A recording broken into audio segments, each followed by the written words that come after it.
पुण्यातील कोथरूड सध्या गुन्हेगारांचा अड्डा बनत चाललाय का? पिस्तूल आणि हत्यार घेऊन चक्क सोसायटीत गुंड शिरतानाचा व्हिडिओ सोशल मीडियावर व्हायरल होत आहे.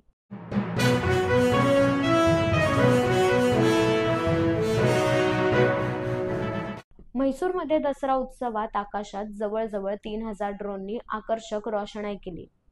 ड्रोन शो मध्ये सौरमाला, जगाचा नकाशा, भारतीय सैनिक, वाघ, मोर अशा आश्चर्यकारक प्रतिमाही सादर केल्या गेल्या. या रंगीत रोषणाईची सोशल मीडियावर हजारो व्हिडिओ आणि फोटो व्हायरल होत आहेत. तसेच ह्या उत्सवाचे गिनीज वर्ल्ड रेकॉर्डमध्ये नोंद झाली आहे.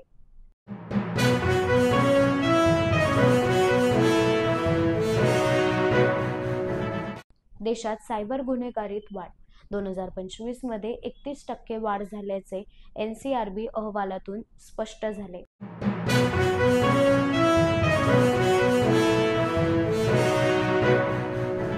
भारत-पाकिस्तान यांच्यातला आशिया कप 2025 स्पर्धेतील वाद मिटण्याचं नाव घेत नाही. ACC व PCB अध्यक्ष मोहसिन नक्वी यांनी जर ट्रॉफी हवी असेल तर सूर्यकुमार यादवने स्वतः येऊन घेऊन जावी असं म्हटलं आहे.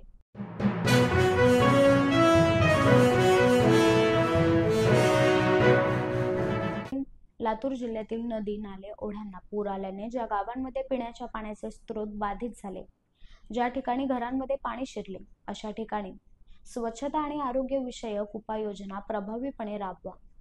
पुरानंतर येणाऱ्या साथीच्या आजारांना प्रतिबंध करण्यासाठी आरोग्य विभागाकडून पूरग्रस्त भागात शिबिरांचे आयोजन करून नागरिकांची तपासणी करण्याच्या सूचना पालकमंत्री शिवेंद्रसिंहराजे भोसले यांनी दिल्या.